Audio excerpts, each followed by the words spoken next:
Daniel and Emma had been dating each other for a couple of years now. When Daniel proposed to her, she was over the moon. They loved each other and were happy to spend the rest of their lives together.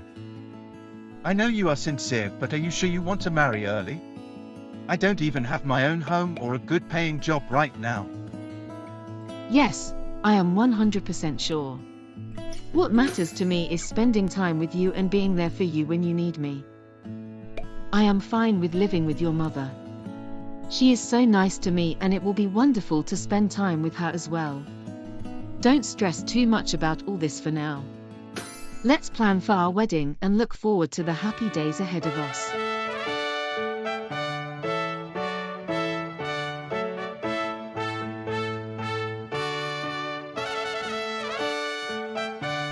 I now pronounce you husband and wife.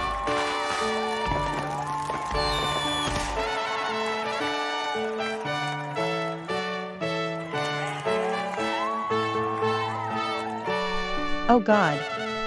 I am so happy for you both. Emma dear, you look so pretty. Thank you so much, Mrs. Wilson.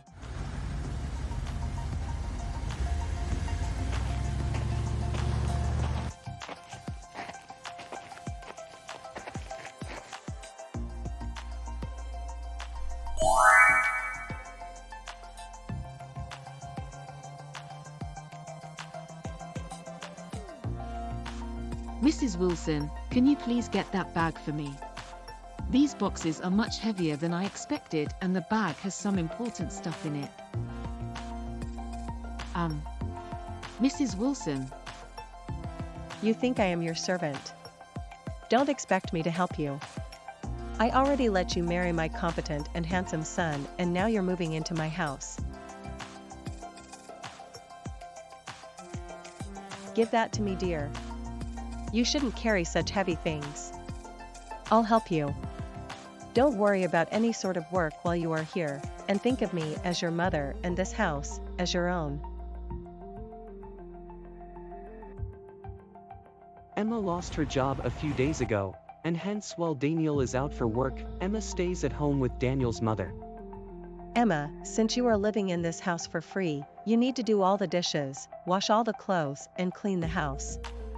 And don't forget to cook food. All right. So Emma did all the chores and cleaned the whole house. By the end of the day she was very tired, and when Daniel returned from work she was sleeping. Mom, I am home. My son. You must be very tired. Take a shower and come and have dinner with me.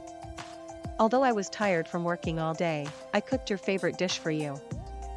You did all the work? Didn't Emma help you? Yes, she did help a little, but then she went into her room, and when I went to call her out she was sleeping, so I didn't wake her up.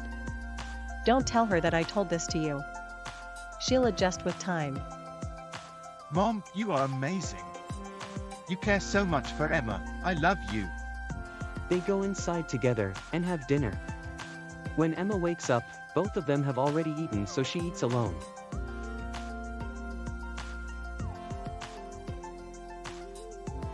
A few months later, Daniel returns home, and as soon as he enters his room, Emma runs to him in excitement. Daniel, I have some amazing news for you. What is it?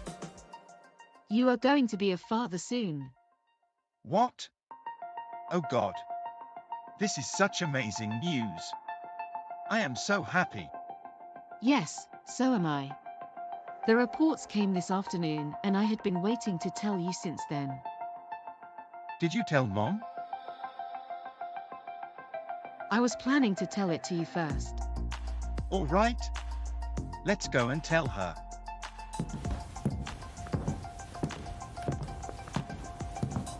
Mom, I have amazing news to share. What is it? Did you get a promotion? It's even better than that. Emma is expecting. Congratulations. I am so happy for you both. Emma, you need to take special care of yourself from now on. Although I already don't let you do much work, starting today, I'll do everything. Thank you so much, Mrs. Wilson. You are the best. Emma believed that after hearing the good news, Mrs. Wilson had changed and would now take care of Emma. The next day, while she is resting in her room, Daniel's mother comes inside and gets angry. Why are you still lying around? You are lazy. You think I meant it when I asked you to rest.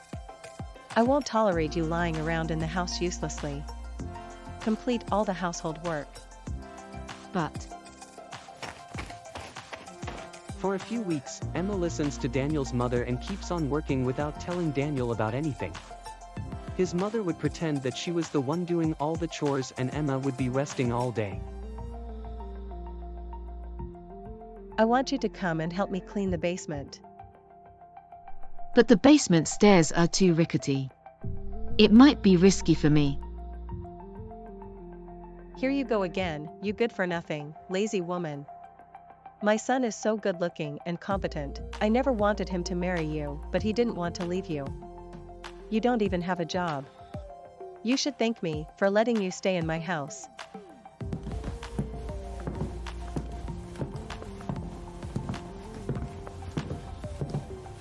Pick up these boxes and bring them up. But the doctor forbade me to carry heavy stuff. I don't care. Do what I am saying or else leave my son and this house. Emma follows Daniel's mother's instructions, but she didn't want to risk both her and her baby's health. So she tells Daniel about everything when he gets home.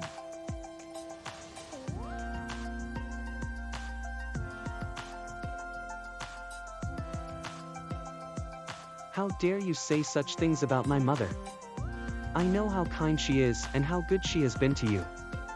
I felt you left all the work to her, but I never pointed that out because Mom asked me not to. You are being extremely selfish. I am very disappointed in you.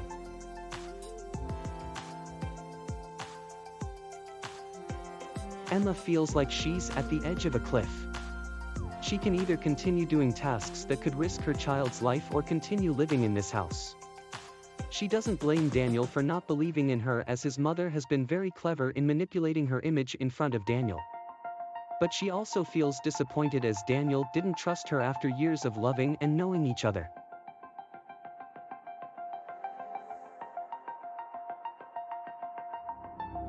Get out of my house.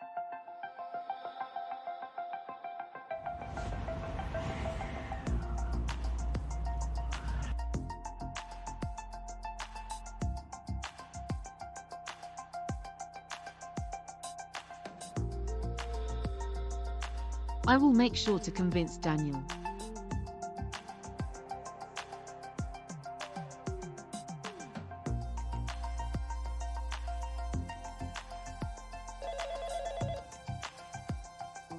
Am I reaching to Mr. Daniel Wilson's family? Yes, is everything all right? I am afraid it's not. Mr. Wilson just had a stroke and he was brought to the hospital. Unfortunately, he couldn't be brought on time and he passed away.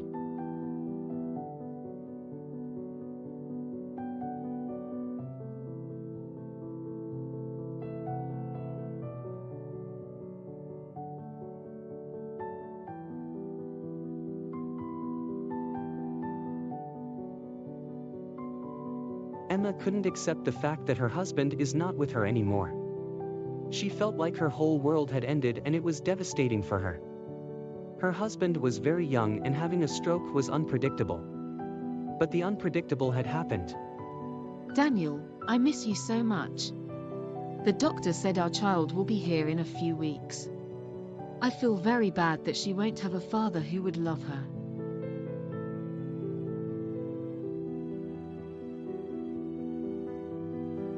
Mrs. Wilson, please stop. You took my lovely son away from me. Get out of my house. I won't stand you staying here any longer. You useless and misfortunate woman. But I don't have anywhere to go. What will I do? Please have mercy on me.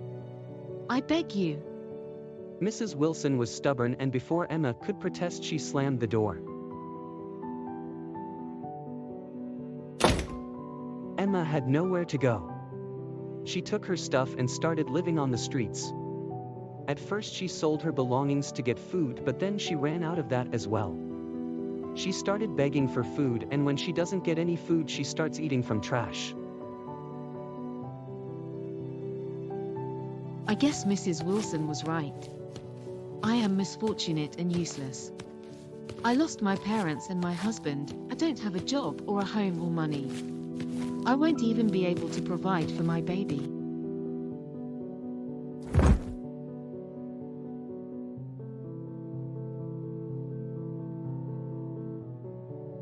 Are you okay?